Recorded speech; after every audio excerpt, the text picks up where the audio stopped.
Bom dia a todos, que a paz de Jesus esteja no coração de todos vocês. Obrigado pela presença nesse domingo. A gente se dispor a vir aqui, deixar os nossos afazeres, a família, e estar presente é algo assim que nos dá muita satisfação íntima, inclusive, né? Isso que é mais importante. O tema de hoje, ele já foi, até estava conversando com a Gisele, ele já foi feito numa palestra durante a semana, mas nós achamos interessante dar uma reforçada. Alguns temas sempre são bons a serem reforçados, porque passa o tempo, a gente precisa de dar um reforço, falar alguma coisa a respeito para a gente poder caminhar com mais segurança, com mais certeza, com mais sabedoria. Então, hoje nós vamos falar sobre a palavra que Jesus deixou para a gente, numa daquelas inúmeras passagens que ele teve, que é vigiai e orai. Então, qual é a passagem que ele coloca? Que a gente consegue ler em Mateus, capítulo 26, versículo 41. Vigiai e orai, para que não entreis em tentação. O espírito, na verdade, está pronto, mas a carne é fraca. É uma frase muito forte, se a gente for ver. Se a gente for parar para analisar, a gente vai ver que isso aí mexe um pouco com a gente, porque vai dar sempre assim a impressão que nós um dia vamos dar uma deslizada. E até é normal isso acontecer, porque nós estamos em processo de evolução.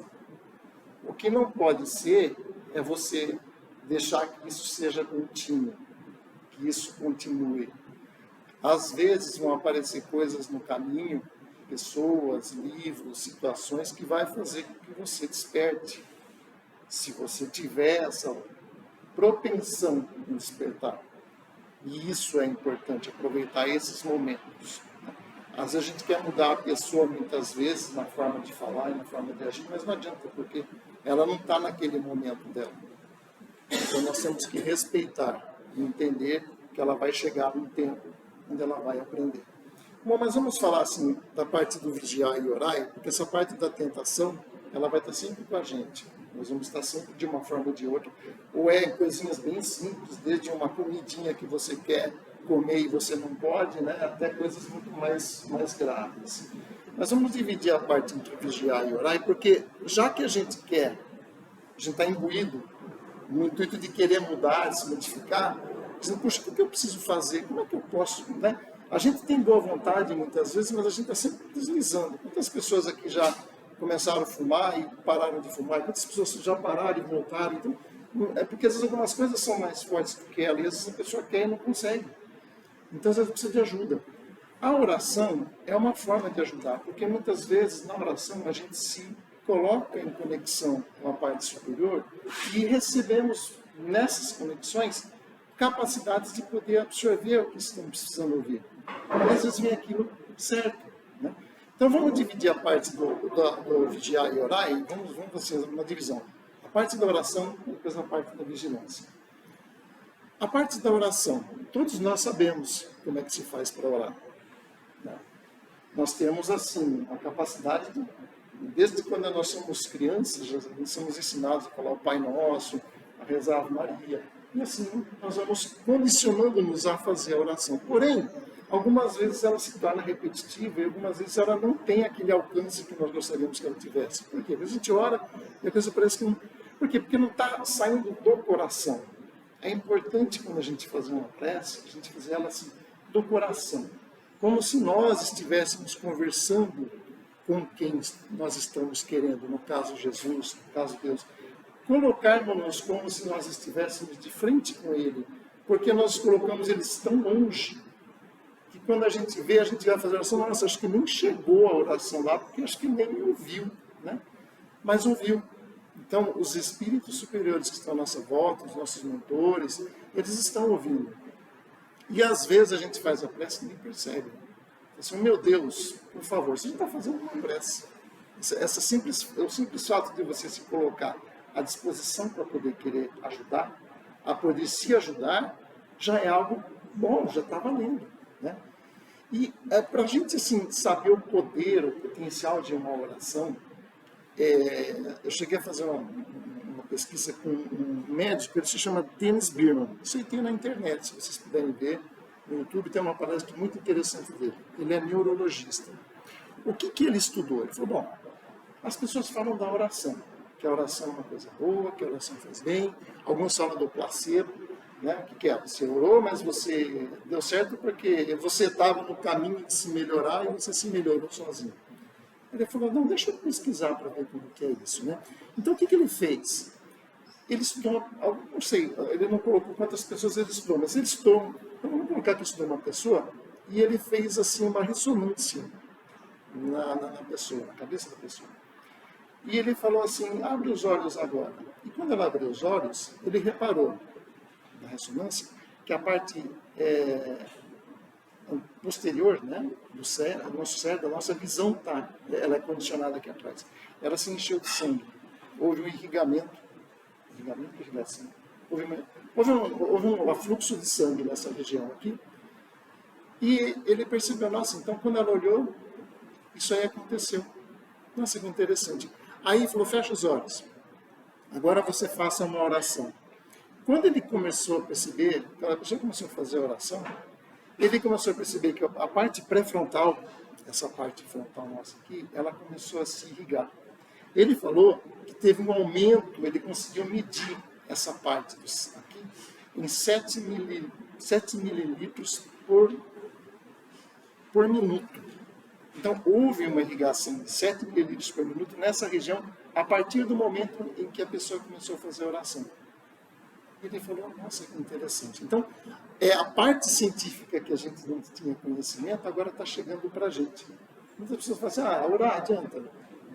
É um exemplo do que acontece quando a gente está fazendo oração. O nosso corpo, ele se movimenta para fazer isso. Só que ele foi mais além. Ele falou assim, eu vou fazer uma outra pesquisa, esse médico. E ele encontrou um cara que se chama Andrew Newberg. Ele é neurocientista americano, se não me engano. E esse neurocientista, ele fez uma experiência. Tudo para corroborar, né? Tudo para ajudar nessa experiência aí. Ele, durante 8 semanas, ele pediu para as pessoas ficarem nesse sentido de oração. Toda vez ele ia lá, fazia, né, a pessoa ia lá, fazia a ressonância, vamos fazer uma oração nesses períodos aí. Durante 8 semanas, o que ele reparou? Que houve 7 mililitros de sangue que irrigava no cérebro. Mas ele percebeu, será que foi só isso que aconteceu? Não foi só isso. Ele percebeu que o cérebro deu uma hipertrofia. O que é hipertrofia? Ele aumentou de tamanho. É como um músculo, quando você faz o exercício na academia, o que acontece? Ele vai se avolumando, porque eles se rompem, os músculos se rompem, ocorrem micro-rupturas, as proteínas elas absorvem esse espaço, então ele não volta mais. Ele vai aumentando só de tamanho. Com o cérebro aconteceu isso. Então, o que ele verificou? Que ele aumenta de tamanho. Essa parte que ficou irrigada, ela ampliou. Não só irrigou, como ampliou. Então, pensar, orar, faz bem para o cérebro. Deixa a gente forte, inclusive mentalmente. Então, mais um motivo científico, vamos colocar, importante para a gente ter ciência do que é orar, do sentido da prece. Vamos um pouquinho mais além. Esse mesmo médico, esse Dennis Bierman, ele chegou a fazer uma experiência. Ele falou assim, vamos fazer o seguinte, porque até então a gente está fazendo uma oração para nós mesmos. Vamos pegar um grupo de pessoas que está em coma induzido e vamos fazer uma oração para eles. Vamos ver o que acontece. Então ele separou em grupos de 2 pessoas. Mais ou menos 1.000 pessoas. 1.000 pessoas iam continuar com o tratamento convencional.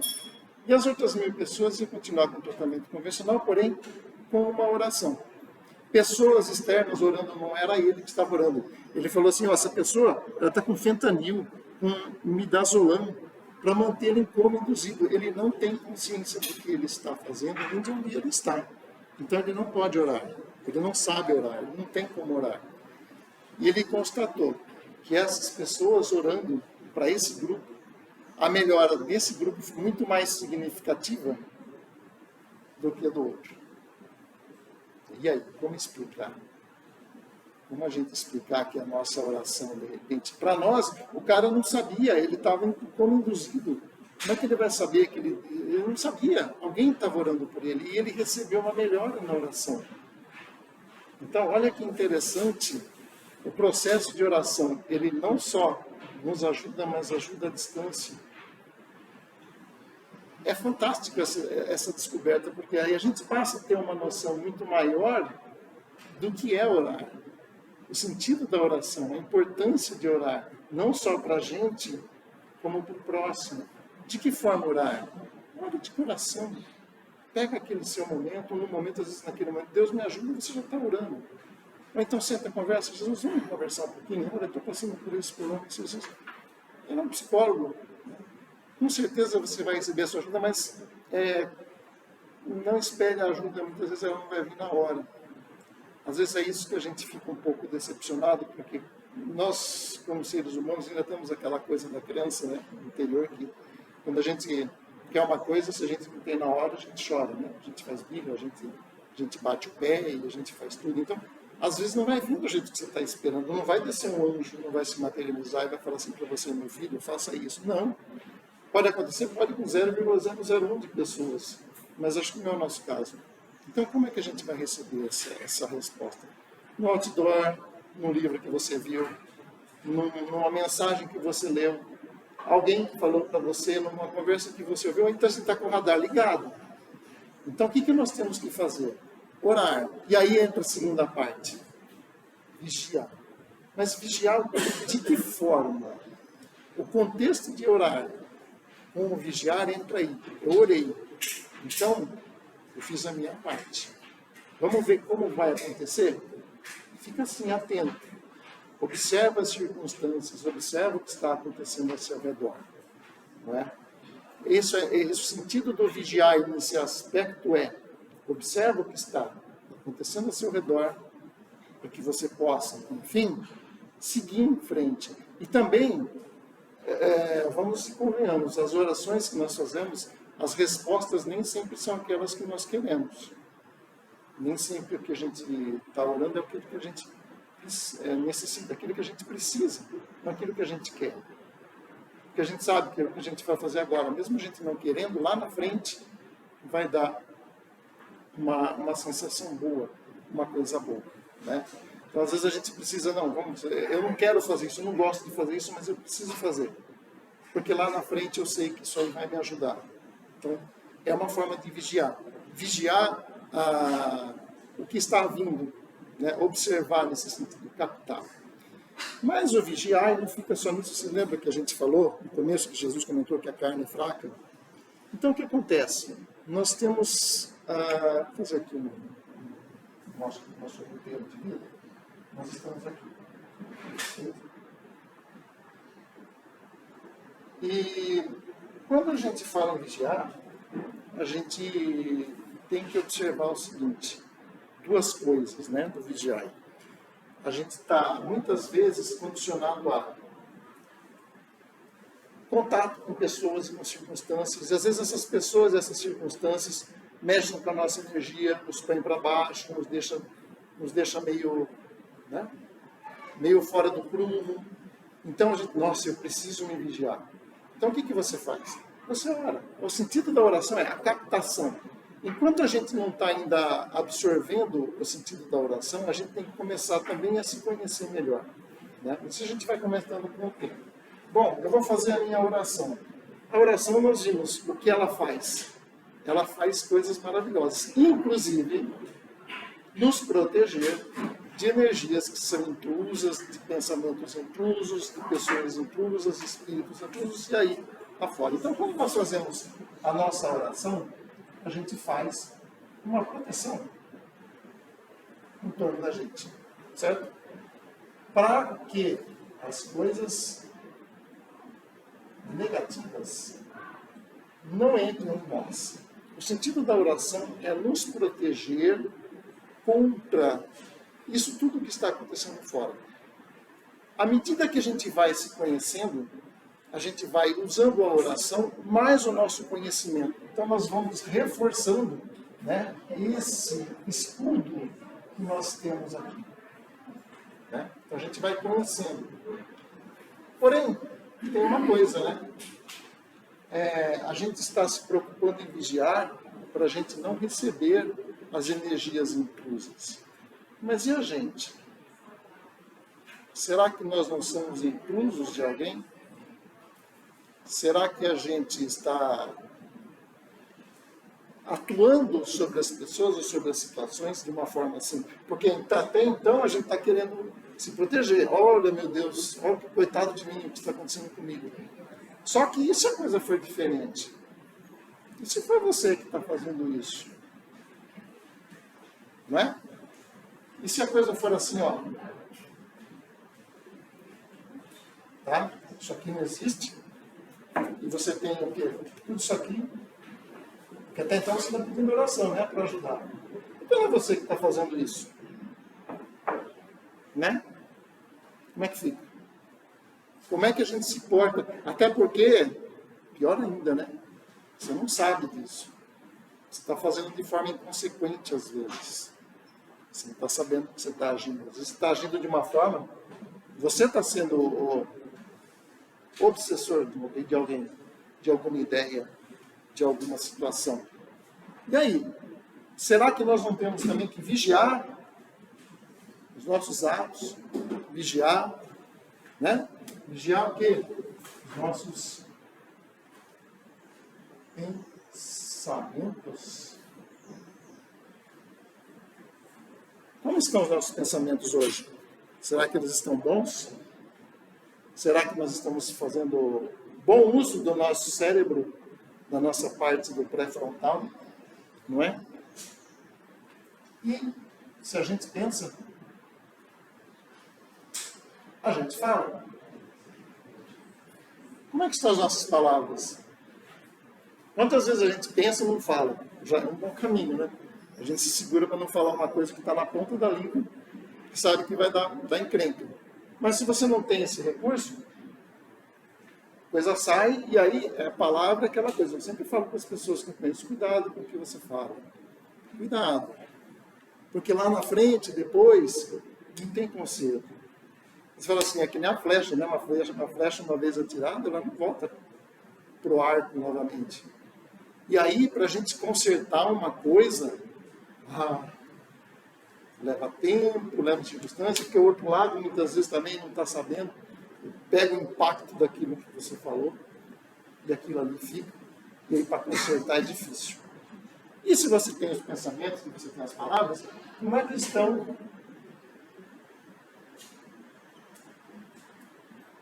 Como é que estão as suas ações? Como é que você está se portando? Muitas vezes, a gente está pensando e não está falando. A gente está pensando e falando, mas não está agindo. O duro é quando a gente pensa, fala e age. Aí complica, né? Aí é o pacote completo. Essa é a questão da vigilância. Nós temos que vigiar os nossos atos, vigiar as nossas palavras, vigiar os nossos pensamentos. Puxa, isso é difícil, né? Como é que a gente vai fazer isso? A gente não no nível de evolução que a gente está. Bom, mas nós já começamos, né? Nós estamos aqui por acaso. A gente não está aqui vivenciando essa situação por acaso. Muitas delas vai ser no embate mesmo. Muitas delas vai ser nas experiências que a gente está vivendo. O impacto disso às vezes é ruim para a gente. Ninguém gosta de se sentir invadido. Então a gente precisa também tomar cuidado para não invadir. Né? Não fazer para os outros aquilo que nós não queremos que os outros façam para a gente. Então é de suma importância que a gente comece a observar assim, os nossos atos, as nossas palavras, os nossos pensamentos. Como é que a gente consegue isso? Então, uma sugestão, comece a se conhecer. Pratique o autoconhecimento. Né? Observe, pare e comece a observar o que você faz, o que você fala, o que você pensa. Nós hoje já temos condições, por estarmos aqui, de ter um diferencial em relação a nós mesmos quando a gente não está. Porque a gente não pode se comparar com o outro, a gente tem que se comparar com a gente mesmo. Nós temos que comparar conosco mesmo. E aí, nesse processo de vida, a gente vai ter os encalços, né? A gente vai estar sempre ali, né?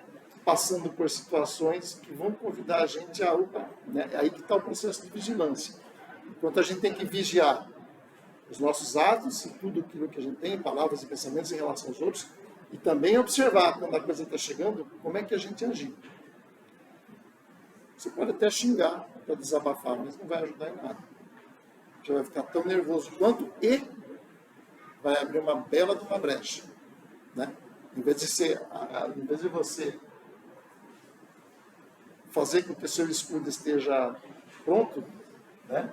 Em vez de você fazer com que o seu escudo esteja pronto, se você recebe uma carga negativa, alguma coisa assim, deixa ela entrar, aí você faz isso. Aí tudo que está fora, entra. Tem uma passagem, que eu peguei outro dia, o Chico estava na casa dele, Chico Xavier, e aconteceu alguma coisa, ele tropeçou, caiu, machucou o pé, na hora que ele machucou, ele foi pôr a mão assim, foi falar, e Manuel falou assim, Chico, agradece. Eu falei, Manuel, pelo amor de Deus, está doendo meu pé, acabei de chutar. Chico, agradece. Ah, tá bom, oh meu Deus, obrigado por ter dado a topada aqui na mesa, por eu ter feito isso foi maravilhoso, isso me ajudou muito, eu me sinto muito feliz por ter feito isso. A unha era encravada. É, cavalo também. É o dedinho do pé, o dedinho do lado, né? Aquele dedinho que teima se encontrar com a cama, né? O pé da cama.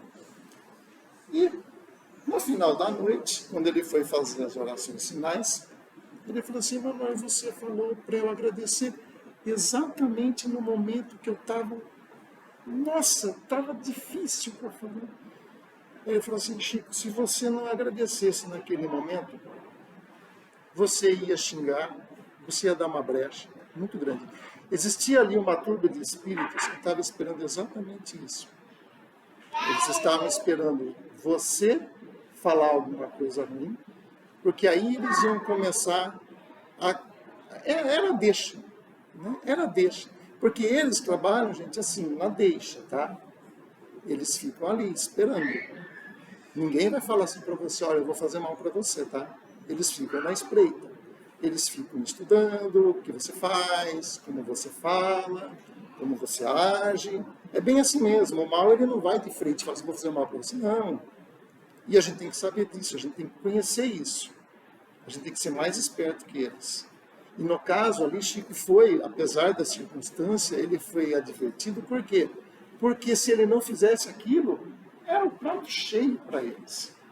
Eles iam entrar com tudo. Assim, não ia entrar com tudo, mas eu comecei a jogar uma ideiazinha aqui, uma coisinha ali, isso aqui, isso ali, isso ali. Quando ele ia ver, ele estava bem. Chico tem uma envergadura espiritual muito grande, mas os espíritos ruins que não querem que aquilo aconteça, aquilo ali era uma oportunidade para eles começarem a querer atrapalhar o trabalho. Né? Eles gostam de atrapalhar os nossos trabalhos, porque eles não se sentem bem vendo que a gente está crescendo. Né? Eles não se sentem bem vendo que a gente está ajudando as pessoas. Então, quando você for ajudar alguém, assim, a gente tem que se preparar e vigiar também nesse aspecto. Pode acontecer de você estar falando uma palavra para alguém que está precisando, e essa pessoa tem uma influência espiritual ali, que não vai gostar nadinha do que você está falando. Imagina você falando para alguém, essa pessoa vai estar falando, eu estou querendo prejudicar esse cara, o que esse cara vem aqui agora querendo? O que é isso? O que você quer? O que você quer? Então, a gente também tem que estar preparado para isso. Quando a gente for ajudar, é normal, né? Para você ajudar alguém, você tem que estar preparado para ajudar. E esse preparo, ele também é um preparo que começa dentro da gente. Por isso que eu falei, a gente tem que se conhecer. Autoconhecimento. Saber o que eu posso falar. Como eu posso falar. De que jeito eu posso falar. Então, com o que eu já tenho, com o que nós já temos de conhecimento, com as coisas que a gente vai absorvendo ao longo do tempo, porque a gente não está parado só aqui. As coisas vêm chegando para a gente. A internet, a gente tem que selecionar aquilo que é bom e o que é ruim. Tem muita coisa boa. Tem coisa que vem para ajudar a gente mesmo. Mas a gente tem que estar consciente disso. A gente também saber como ajudar. É outra coisa. Como eu vou ajudar? Às vezes essa pessoa não está precisando ouvir nada. Às vezes essa pessoa está precisando de um abraço. Às vezes essa pessoa está precisando de um beijo. Está precisando de um sorriso. Às vezes a pessoa está precisando de alguém, não, vamos dar um passeio hoje no shopping para você dar uma espairecida. Não fala nada. Às vezes a pessoa está precisando falar alguma coisa. Então a gente tem que ter esse tato. A gente vai com o tempo aprendendo, de acordo com as pessoas com quem a gente convive, a gente vai sabendo como. Isso é uma forma de vigiar. Vigiar como ajudar. É importante também. Como é que eu vou ajudar alguém? Tem que saber como ajudar, senão ao invés de ajudar, eu vou estar atrapalhando. Então vigia. Olha a vigilância como que ela se amplia.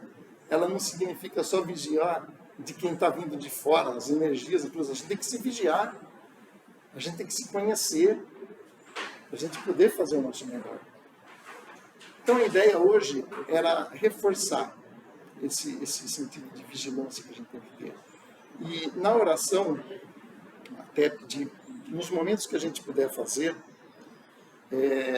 a gente também fazer uma oração para o planeta que está precisando. Nós estamos passando por um momento assim muito complicado, né? Eu gosto de ver, às vezes, assim, o El Niño como se fosse uma inflamação. Imagina uma inflamação que está ali no planeta, e essa inflamação, como toda inflamação, por exemplo, no nosso corpo, ele deixa a gente totalmente complicado, a gente se sente mal com aquilo. Então, se a gente puder fazer uma oração, colocar o planeta nas nossas orações, imaginar que essa inflamaçãozinha que está ali, que ela consiga dar uma amenizada, porque essa inflamação ela mexe com o planeta todo. Né? Vamos fazer a nossa parte, a parte que nos cabe, vigiando, fazendo o melhor que nós temos hoje. E sempre abertos, né? Para a gente poder captar coisas que a gente está precisando. Porque uma vez que a nossa mente se abriu, ela não vai se fechar mais. E a gente tem que se colocar à disposição. Então, que nós tenhamos consciência do que nós estamos fazendo aqui, do que nós somos. Do que nós somos é muito importante, porque dentro do que nós estamos fazendo, do que nós somos, isso implica muito no nosso sentido de evolução. Né? Eu gostaria de encerrar, tem uma prece, uma oração, que eu já tinha feito da outra vez, algumas pessoas pediram, e eu acho muito bonita, porque ela envolve uma coisa diferente. É uma oração de Pai Nosso invertida, como se Deus fizesse uma oração para a gente. É bem interessante. Como Deus rezaria o Pai Nosso? Meu filho que estás na terra, preocupado, solitário, desorientado, eu conheço perfeitamente teu nome e eu pronuncio santificando-o porque te amo. Não estás sós, mas habilitado por mim e juntos construiremos este reino do qual tu vais ser herdeiro. Gosto que faças minha vontade, porque minha vontade é que tu sejas feliz. Conta sempre comigo e terás o pão para hoje. Não te preocupes. Só te peço que saibas compartilhá-lo com teus irmãos. Sabes que perdoo todas as tuas ofensas, antes mesmo que as cometas. Por isso te peço que faças o mesmo com os outros, que a ti ofendem, para que nunca caias na tentação. Toma forte a minha mão e eu te livrarei do mal. Te amo desde sempre, teu Pai. Então, que Deus abençoe nossos caminhos, que abençoe nossa vida, que nós tenhamos responsabilidade sobre os nossos atos, pensamentos e palavras, conscientes que estamos aqui para evoluir, para crescer. Muitas vezes a gente vai derrapar, vai ser normal, mas quando a gente se sentir necessitado, faça uma oração. Nós estamos a uma oração de distância de Deus, certo? Então, um bom domingo para todos, que a paz de Jesus esteja sempre presente no coração de vocês.